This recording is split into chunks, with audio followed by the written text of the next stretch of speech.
जय जगन्नाथ। मो एस्ट्रोलॉजर कृष्णचंद्र नायक।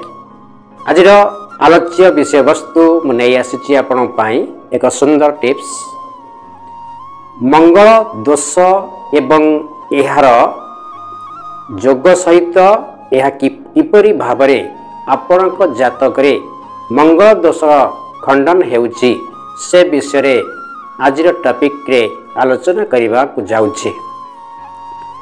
आपण मानकु पूर्व टॉपिक रे मु कहि सारिछि मंगल विशेषतः जातकर लग्न द्वितीय चतुर्थ सप्तम अष्टम और द्वादश गृह जो मानकर मंगल रही थाए से मानकर जातक रे मंगल दोष होता है।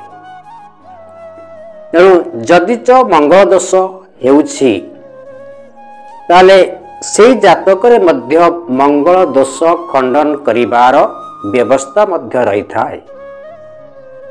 मोर कहिबार कथा जे आपनक जातक को निजे आपण परखि नियंतु आपनकर मंगल दोष अछि कि नाही।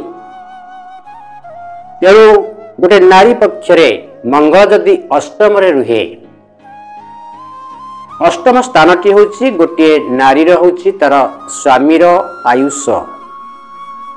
तेणु अष्टम जो व्यक्ति मानकर जो नारी मानकर मंगल दोष रही से स्वामीर आयुष हानि घटे, से माने विधवा हुवंती। एटा हमर एस्ट्रोलॉजी शास्त्र लेखा अछि।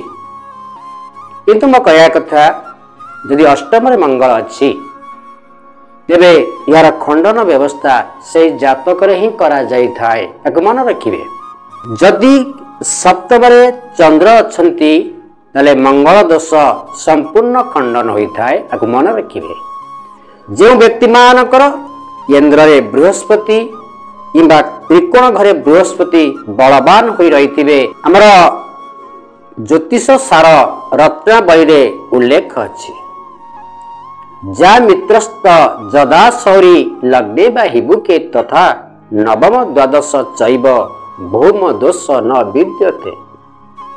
तार अर्थ होछि जा मित्रस्थ लग्नर सप्तम गृह रे जदि सौरी बा शनि ग्रह थिबे, लग्नर हिबुक रे थिबे, हिबुक कहले लग्नर चतुर्थ गृह रे शनि थिबे, नवम एवं द्वादश गृह रे शनि थिबे, जा मित्रस्थ जदा सौरी लग्ने बा हिबुके तथा नवम द्वादश चैव भौम दोष न विद्यते।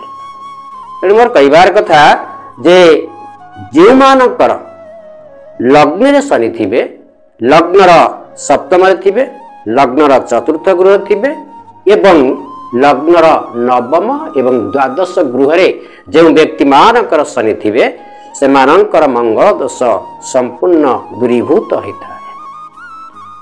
या सहित जो जातकर चंद्रर हमर लग्नर सप्तम गृह रे चंद्र थिबे से व्यक्ति मानकर मध्य जो व्यक्ति मानकर जन्म होइथिबो हमर कर्कट लग्न, सिंह लग्न एवं तार सहित मकर लग्न, तुला लग्न और मीन लग्न रे जात व्यक्ति मानकर यदि मंगल दोष थाए से मानकर मध्य मंगल दोष से जातक रे ही खंडन होता है। यह सहित सप्तम किंबा अष्टम गृह रे यदि शुक्रंकर स्थिति बलवान अछि तेबे मंगल दोष को भय करिवार कौनसी आशंका मध्य न थाए।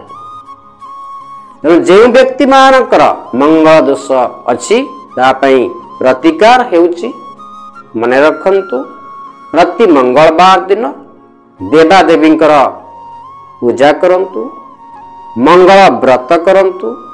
मंगलकर अन्य नाम हेउछि कार्तिकेय। तेणु कार्तिक देवता को प्रति मंगलवार दिन पूजा करिवे, बगलामुखी पाठ करिवे, बगलामुखी पूजा करिवे, दुर्गा का सहस्र नाम पाठ करंतु, हनुमान का चालीसा हनुमान पुराण आदि पाठ करंतु एवं यह सहित दान दक्षिणा भोजन देकिनी मंगल दोषर रिष्ट को खंडन करंतु। मोर चैनल टी आपन को एवं आज टिप्स टी आपनकु जदि सुंदर लागिछि तेबे एहाकु लाइक करंतु, कमेंट करंतु, शेयर करंतु, किंतु दर्शक बंधु सब्सक्राइब करने को केबे भूलंतु नाही। नमस्कार। Yeah.